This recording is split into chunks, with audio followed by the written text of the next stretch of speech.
Bienvenue à tous, nouvelle vidéo et cette fois je vous la fais depuis la Thaïlande. Je vous montre d'où je fais la vidéo.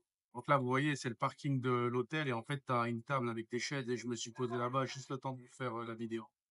Donc allez, c'est parti. Cette vidéo, elle est dédiée à tous ceux qui veulent se reconvertir dans l'informatique parce que suite à ma dernière vidéo, j'ai reçu pas mal de messages de personnes qui me demandent encore comment se former, est-ce que ça vaut encore le coup, ce genre de questions. Donc là, je profite de cette vidéo pour vous dire euh, tout ce que j'ai à vous dire sur la reconversion dans l'informatique, mon ressenti sur le marché actuel et toutes ces choses-là. Mais avant ça, je vais vous poser une question qui a été posée à Jalil. Donc, pour ceux qui ne connaissent pas, Jalil, c'est un développeur que j'avais rencontré pendant mon PVT à Tokyo. Et il avait passé un entretien dans un cabinet d'investissement, c'est un fonds privé, et il lui avait posé cette question. Donc, c'est purement une question de logique, c'est pas une question technique. Mais c'était pour un poste de développeur dans la finance. Et cette question-là, moi, je l'ai trouvée pertinente parce que ça permet vraiment de voir si la personne a un esprit rationnel et logique. Donc, allez, je vous la pose. Donc, c'est un cube composé de 1000 petits cubes blancs. Donc, un peu comme un Rubik's Cube, mais à l'intérieur, c'est rempli de cubes aussi. Donc, tu as un cube composé de 1000 petits cubes blancs. Ensuite, tu prends une bombe de peinture rouge, donc un spray, et tu vas venir peindre toutes les faces du cube, donc les 6 faces du cube. Et la question, c'est combien de petits cubes blancs ont au moins une de leurs faces peinte en rouge? Je vous donnerai la réponse à la fin de la vidéo. Les règles de la question, c'est que le recruteur n'attend pas que vous lui donniez le nombre exact. Lui, ce qui l'intéresse, c'est de savoir le raisonnement que vous avez fait dans votre tête pour trouver le résultat. Donc voilà, je vous balance tout ça à la fin de la vidéo. Et là, comme d'hab, encore une fois, si vous me voyez baisser les yeux, c'est que je suis en train de regarder ce que j'ai noté sur mon autre téléphone, donc tous les points que je veux aborder. Petite précision, donc cette vidéo, vraiment, elle s'adresse à tous ceux qui veulent se reconvertir dans l'informatique en tant que développeur web et ou mobile, et donc qui veulent devenir salariés, freelance comme moi j'ai pu l'être, ou je le suis toujours d'ailleurs. Et à qui elle ne s'adresse pas? Elle ne s'adresse pas aux personnes qui veulent apprendre le développement web et mobile pour leur propre compte. C'est-à-dire une personne typiquement qui veut lancer un business d'application mobile, qui veut lancer une SaaS, ou bien juste pour sa culture personnelle, veut apprendre la programmation parce que c'est toujours quelque chose d'important à savoir, tu vois, ça peut toujours te servir. Cette vidéo, elle ne s'adresse pas à ces gens-là, donc c'est seulement à ceux qui cherchent un travail comme salarié ou comme freelance. Donc déjà, je vais parler de mon cas à moi. Donc pour ceux qui ont vu la vidéo où j'explique mon parcours, mon témoignage, déjà, il faut garder en tête que moi, c'était il y a presque 9 ans que j'estime avoir eu beaucoup de chance dans mon parcours. J'ai rencontré les bonnes personnes qui m'ont donné les bons conseils, j'ai eu les bonnes opportunités, et c'est ça qui m'a permis de travailler dans ce domaine-là de l'IT. Et moi, mon parcours, il ne peut pas s'appliquer à tout le monde, tu vois. Tout le monde n'aura pas la même chance et les mêmes opportunités que moi j'ai eues. Donc ça, il faut le garder en tête parce que j'ai l'impression qu'il y en a beaucoup qui pensent qu'il suffit de faire pareil et voilà, ça sera la même histoire. Comme moi, par exemple, je suis allé au Japon et c'est là-bas que j'ai rencontré Jalil qui m'a conseillé de faire de l'informatique. Mais ça ne veut pas dire que toutes les personnes qui vont aller au Japon vont rencontrer quelqu'un qui va leur dire quoi faire. C'est pas aussi simple. Et là, cette vidéo, c'est aussi pour vous faire réfléchir à 2 fois avant de prendre cette décision. Parce que là, le chemin de l'informatique, si vous décidez de vous lancer là-dedans, ça va vous prendre des années. Et donc là, potentiellement, avec cette vidéo, je peux donc vous faire économiser des années entières. Donc allez, le premier point que je voulais aborder, c'est tous ceux qui disent que le développement est mort. Quand à chaque fois dans cette vidéo, quand je parlerai de développement, je parlerai de développement web et mobile, front-end, back-end, full stack, tout ce que tu veux. Donc tous ceux qui disent que le développement est mort, non, le développement n'est pas mort. Dites-vous que là, des années après, je continue de recevoir des offres pour des postes de développeurs full stack. En général, c'est tout le temps la même chose, Angular, Java.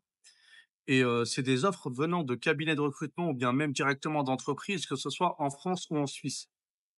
Et dites-vous que ces entreprises-là, j'avais passé un entretien chez eux il y a des années, et certains, c'était même il y a 7, 8 ans. Et là, ils continuent de me recruter. Donc, à peu près, je sais pas, 1 ou 2 fois par mois, je continue de recevoir des offres pour ce genre de poste.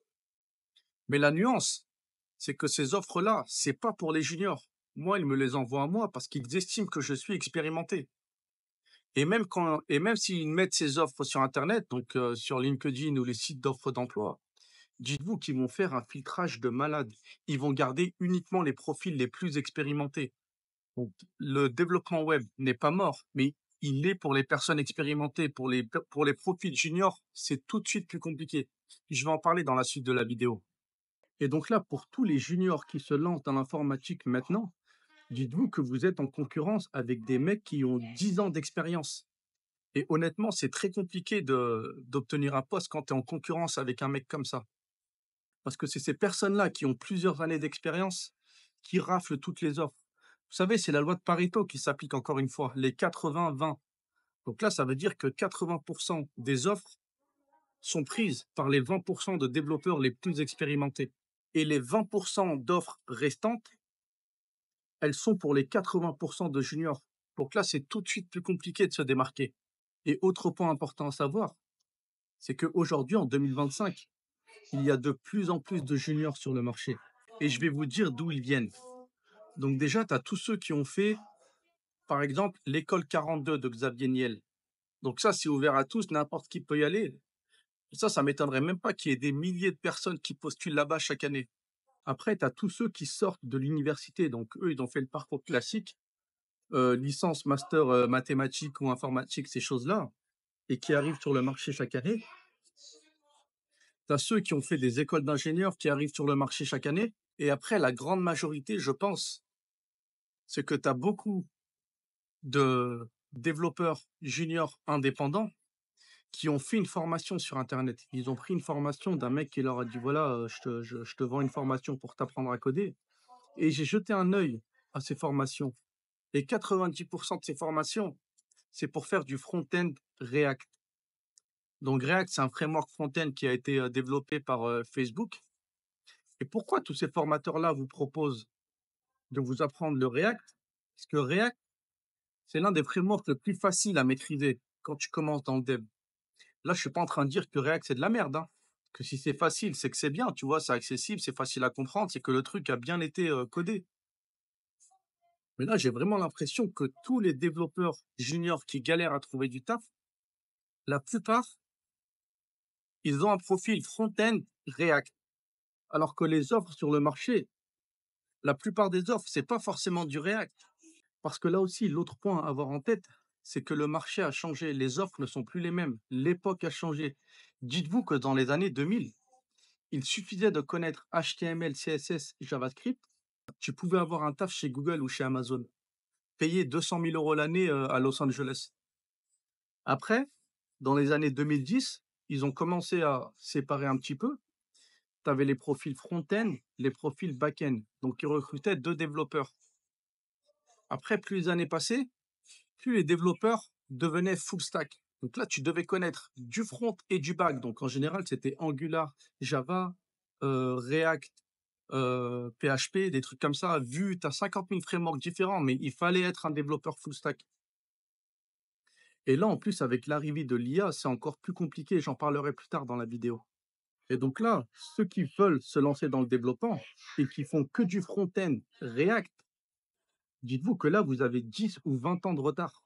Et aujourd'hui, en 2025, il ne suffit plus de connaître uniquement le React pour trouver un travail salarié. Et t'en as même, ils espèrent trouver un taf freelance en Suisse ou n'importe où dans le monde, tu vois, à 100 000 euros l'année. Mais c'est plus aussi simple qu'avant. Ce genre de profil-là, honnêtement, il y a 10 ans, vous auriez trouvé du travail sans problème. Même un taf en remote, en freelance full remote, tu tu bosses de chez toi n'importe où dans le monde. Il y a 10 ans, juste en connaissant React, tu aurais eu le taf. Je sais même pas si ça existait React il y a 10 ans, mais Angular, ça a commencé en 2009. Donc React, je pense que ça doit dater de 2010, un truc comme ça. Donc si, 10 ans. Mais malgré ça, il y a quand même des profils juniors qui réussissent à trouver un taf. Que ce soit un taf salarié ou un taf freelance, que ce soit en France ou en Suisse. Et tous ces profils juniors-là qui arrivent à trouver du taf, ils ont à peu près tous le même profil. Je vais vous dire ce que c'est. Donc pour ça, je l'ai divisé en 2 catégories.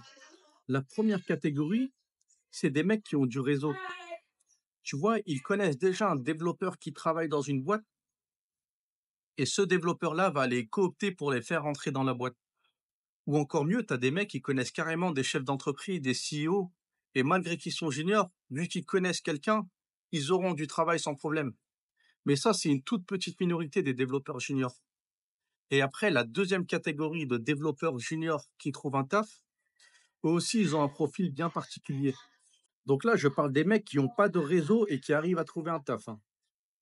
Et eux, le profil, c'est souvent le même. C'est des mecs qui ont bossé 8 ou 10 heures par jour, tous les jours, pendant 1 ou 2 ans. Ils se sont formés de malades. Et l'autre truc que ces mecs-là avaient, c'est qu'ils avaient un mentor à leur côté. Ils ne se sont pas formés tout seuls.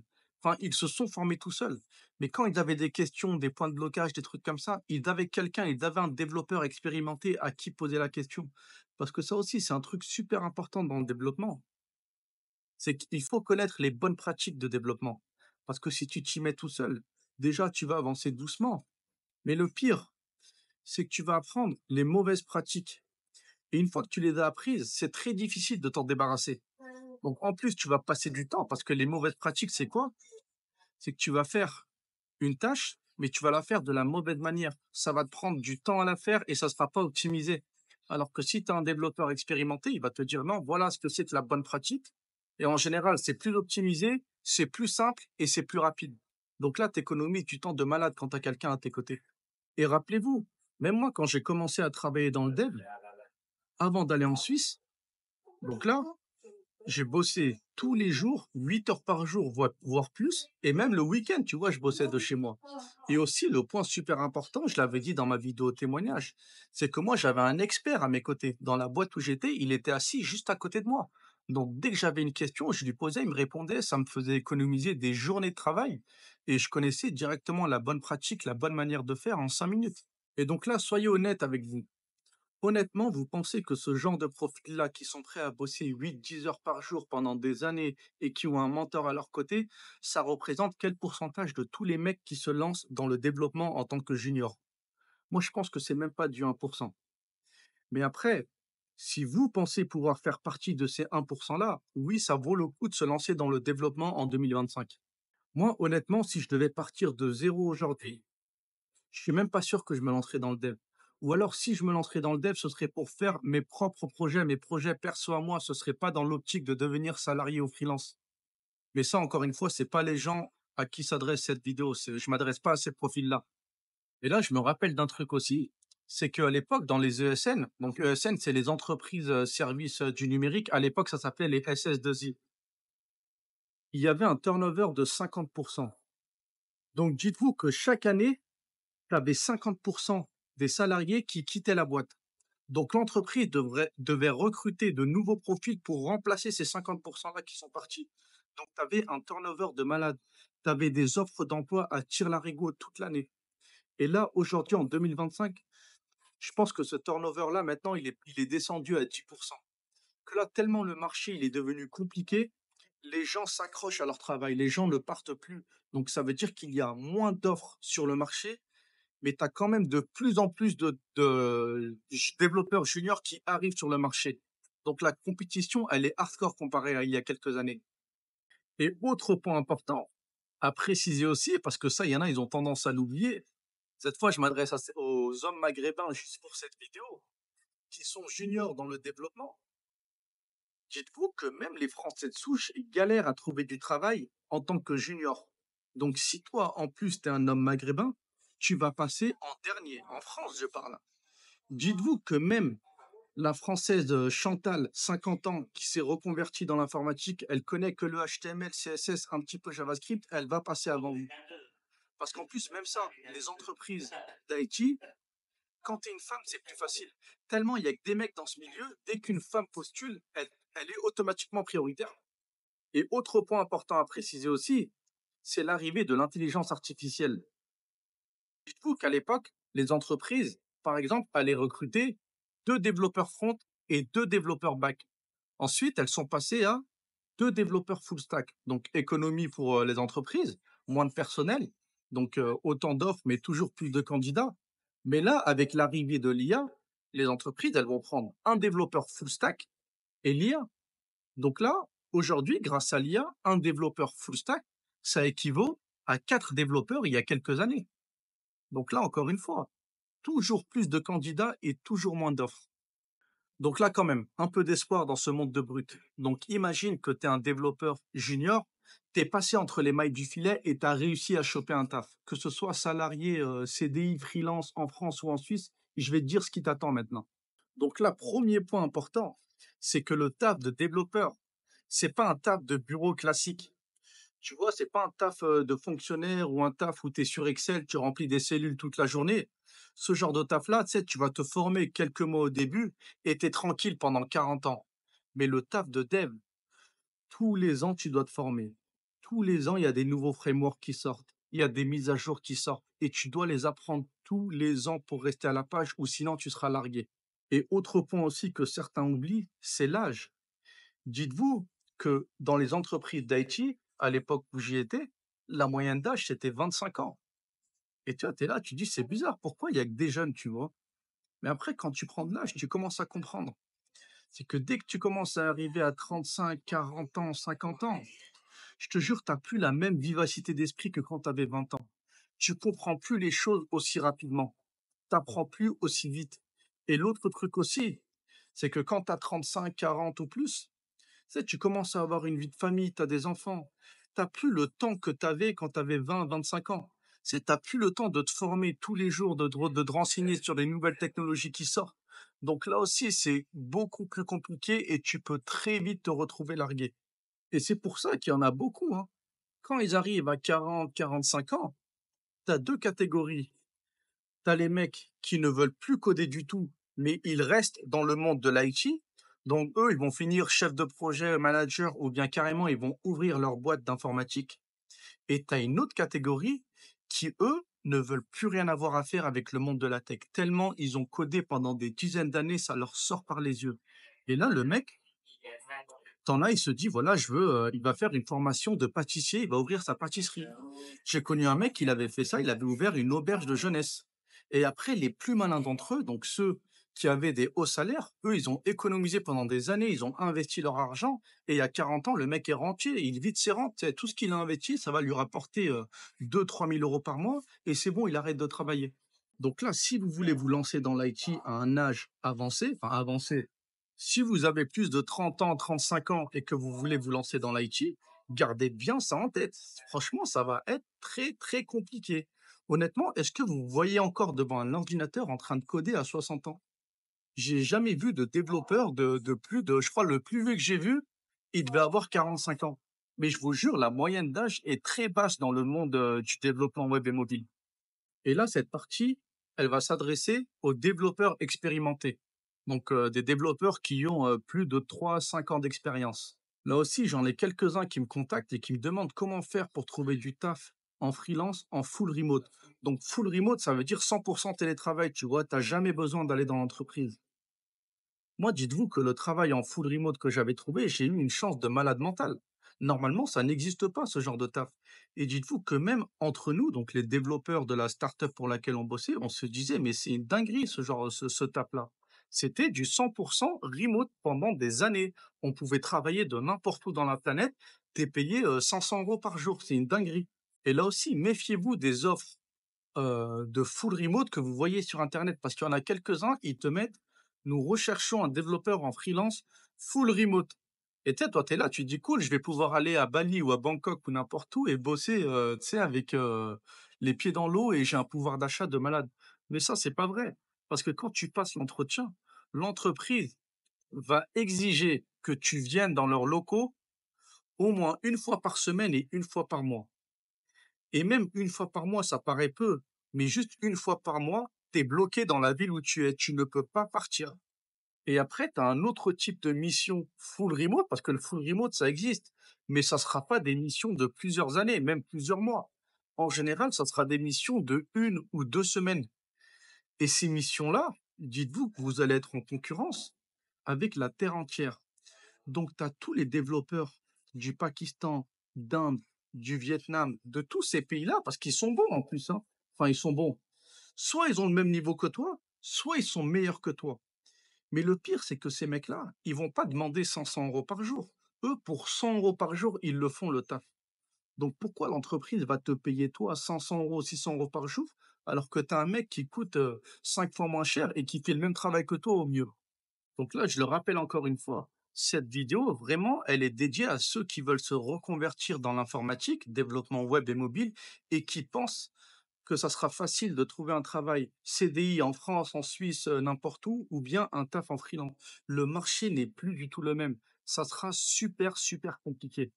Et même ça, comme j'en parlais dans mon témoignage, moi, le développement web et mobile, l'objectif, et je pensais qu'au début, c'était l'objectif de tous les développeurs. Mais en fait, non, on est juste une minorité comme ça. Mais moi, je vois les choses comme ça.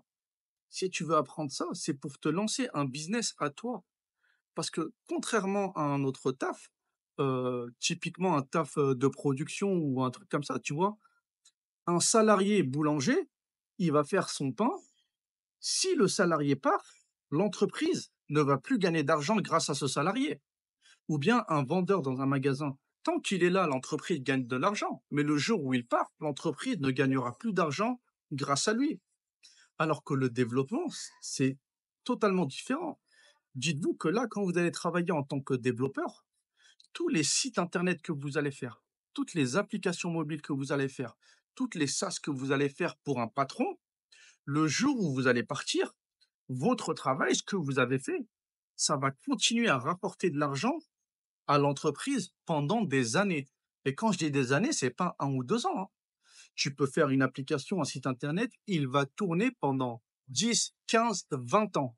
Donc pendant des dizaines d'années, l'entreprise va se faire de l'argent alors que toi, tu auras passé peut-être 1 ou 2 ans à créer l'application ou le site.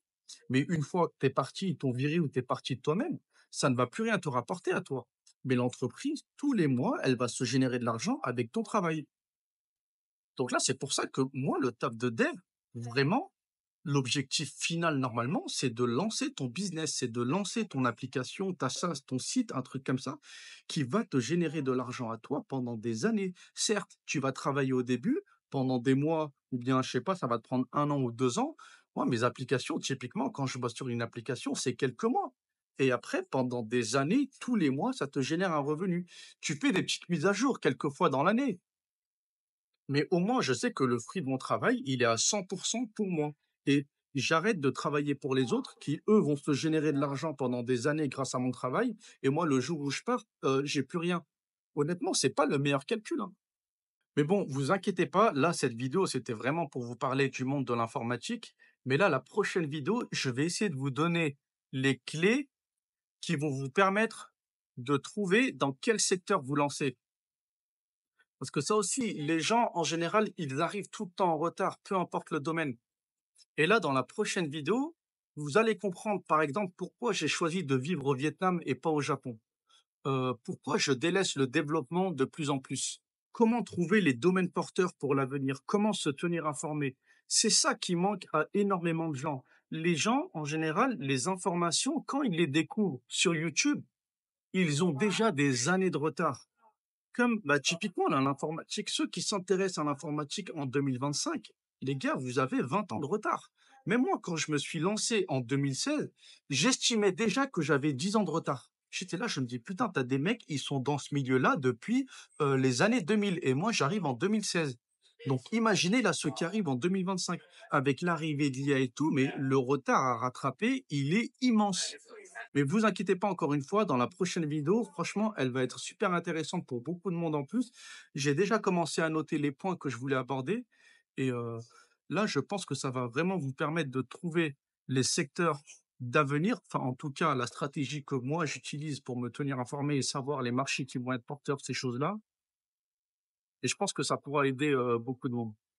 Bon allez, maintenant je vais vous donner la réponse à la question que je vous ai posée au début de la vidéo, le test pour un poste de développeur.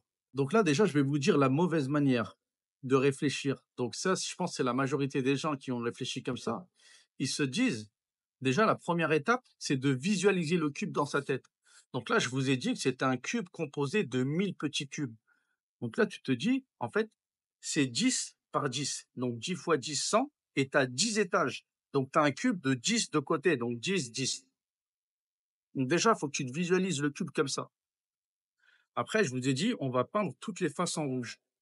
Et là, tu as des personnes qui vont dire, bon, bah, dans ce cas, si on peint toutes les faces en rouge, sachant qu'il y a 100 cubes sur une face, donc 10 fois 10, ça fait 100, et qu'il y a 6 faces, ça fait 600.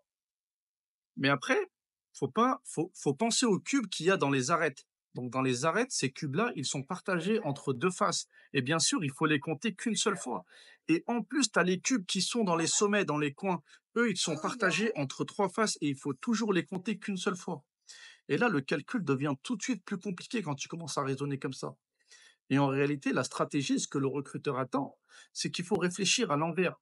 Lui, quand il te demande combien de cubes ont au moins une face peinte en rouge, en réalité, il faut calculer combien de cubes n'ont aucune face peinte en rouge. Et là, donc, tu as ton cube comme ça, et les cubes peints en rouge, c'est la touche externe de ton cube. Donc, en fait, il faut faire un éclaté comme ça, et il faut compter les cubes qui restent à l'intérieur. Et les petits cubes blancs qui restent à l'intérieur, c'est des cubes, c'est un cube de 8 par 8. Pourquoi? Parce que tu as la face à droite, face à gauche, devant, derrière, au-dessus, en dessous. Et au final, à l'intérieur, il te reste un cube de 8 par 8. Donc la réponse à la question, c'est le nombre de cubes qui ont au moins une face peinte en rouge, c'est le nombre total de cubes moins le nombre de cubes à l'intérieur. Donc c'est 1000 moins 8 fois 8 fois 8. C'est ça la réponse qu'il faut donner.